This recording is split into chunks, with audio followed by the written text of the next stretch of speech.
Hello friends, welcome to my channel Fidato associates public talks. इस चैनल के माध्यम से हम आपको विभिन्न कानूनी विषयों पर जानकारी प्रोवाइड करते हैं। तो इसी सीरीज में आज जो हम आपको जानकारी देने वाले हैं वो है तीन बहुत ही महत्वपूर्ण शब्द। आपने भी कई बार सुना होगा। पहला शब्द है इंक्वायरी, दूसरा शब्द है इन्वेस्टिगेशन और तीसरा शब्द है ट्रायल। अगर आप देखेंगे तो इन तीनों का मतलब लगभग लगभग एक ही निकलता है। किसी केस का इन्वेस्टिगेशन करना है या किसी केस का इंक्वायरी करना है या किसी केस का ट्रायल करना है। तो मोटा-मोटा अगर देखा जाए तो इसका एक इन तीनों शब्दों का एक ही ऑब्जेक्टिव होता है कि अपराध से अपराधी तक पहुँचना। लेकिन कानून के संबंध में अगर इन विषयों को अगर देखा जाए, तो इन तीनों शब्दों का अलग-अलग मतलब होता है, अलग-अलग ऑब्जेक्टिव होता है और ये तीनों शब्द जो है अलग-अलग परिभाषित हैं इन CrPC code 1973। So let's see what exactly they are.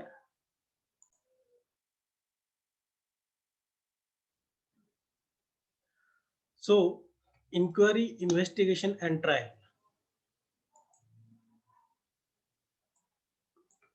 अगर ये तीन शब्द देखें, इंक्वायरी जो शब्द है ये सीआरपीसी के सेक्शन 2G में डिफाइन किया गया है। इन्वेस्टिगेशन जो शब्द है यह सीआरपीसी के सेक्शन 2H में डिफाइन किया गया है। लेकिन जो ट्रायल शब्द है इसको सीआरपीसी 1973 में कहीं पर डिफाइन नहीं किया है। तो इसका जो एक मतलब होता है, जो एक इसका शब्दार्थ सिनोनिम्स होता है, जो इसका शब्द का अर्थ होता है वही इसको लेके चलना पड़ता है। अदरवाइज इंक्वायरी और इन्वेस्टिगेशन, ट्रायल, इन तीनों को सीआरपीसी में हमको अलग-अलग तरीके से देखना पड़ेगा। तो जो इंक्वायरी शब्द है, basically it means every inquiry which is not a trial. Trial को छोड़ के वो सारी की सारी inquiry which is conducted under this code by a magistrate और अ कोर्ट। इसका मतलब ये हो गया कि जो इंक्वायरी करी जाती है it is always conducted by the magistrate, या फिर कोई अदालत करेगी इंक्वायरी या फिर कोई मजिस्ट्रेट इंक्वायरी को करेगा।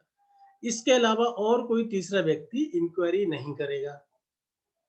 यहां तक समझ में आ गया। और inquiry it can not be trial.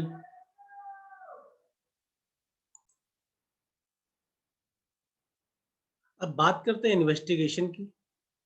जो इन्वेस्टिगेशन है ये सीआरपीसी का सेक्शन 2H में डिफाइन किया गया है। और जो इन्वेस्टिगेशन है इसको मजिस्ट्रेट नहीं करता है, इसको अदालत नहीं करती है। इन्वेस्टिगेशन जो किया जाता है ये किसी पुलिस ऑफिसर के द्वारा की जाती है हमेशा।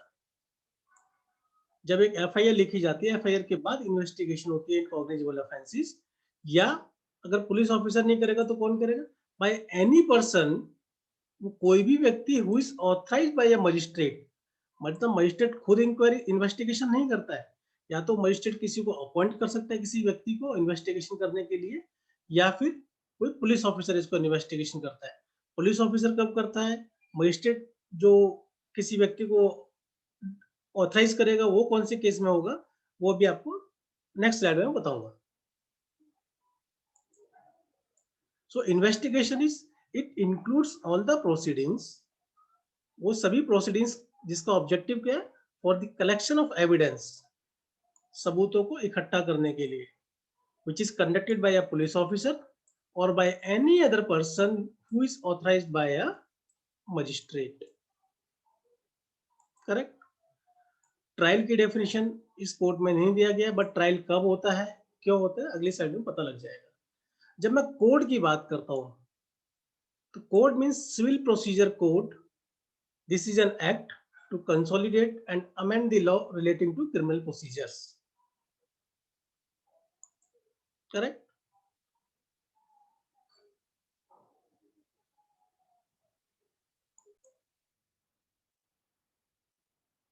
सो मेरी जो अगली स्लाइड है, this is about 3 stages in a criminal case.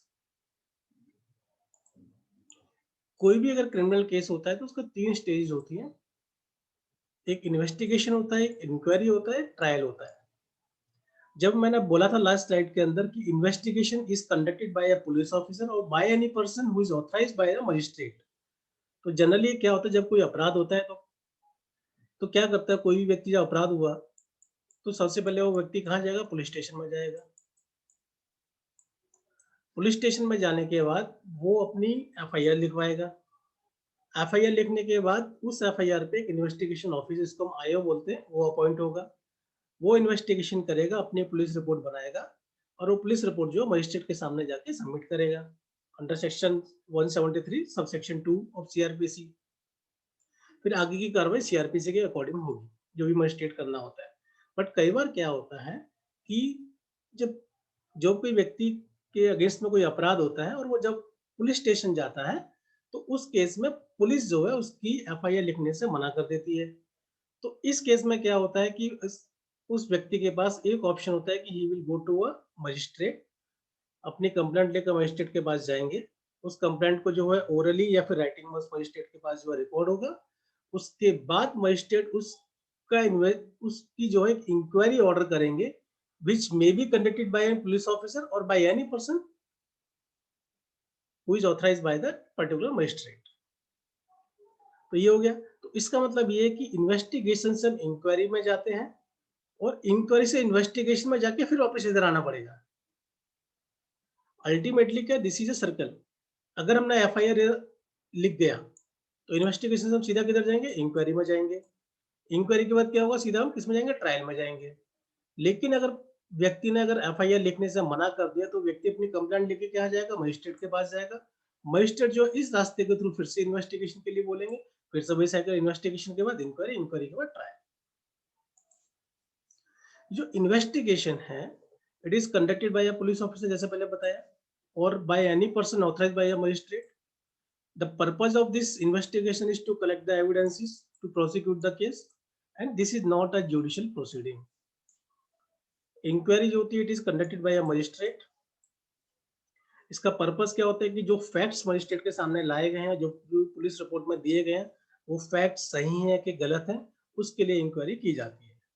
उस इंक्वायरी को करने के बाद अगर मजिस्ट्रेट जो है is competent enough to pass a judgement for that particular case, तो वो उसको जो है केस को सुनेगा, उस केस का ट्रायल करेगा। अदरवाइज उस केस को कमिट कर देगा टू सेशन कोर्ट। फिर वहां जाके उसका ट्रायल होगा। और ट्रायल का पर्पस क्या होता है कि एक ट्रायल में या तो एक्यूज डिस्चार्ज होगा या कन्विक्टेड होगा। अगर जो एक्यूज्ड है उस पे अपराध साबित हो गया तो उसको जो है कन्विक्शन हो जाएगी, उसको सजा मिल जाएगी। अगर उस पे अपराध साबित नहीं हुआ तो उसको जो है छोड़ दिया जाएगा। तो ये 3 चीजें होती हैं: इन्वेस्टिगेशन, इंक्वायरी और trial. I hope you would have understood these 3 terms, इनका क्या ऑब्जेक्टिव होता है, इनको कौन करता है, इनके बीच का डिफरेंस क्या होता है। So thank you very much.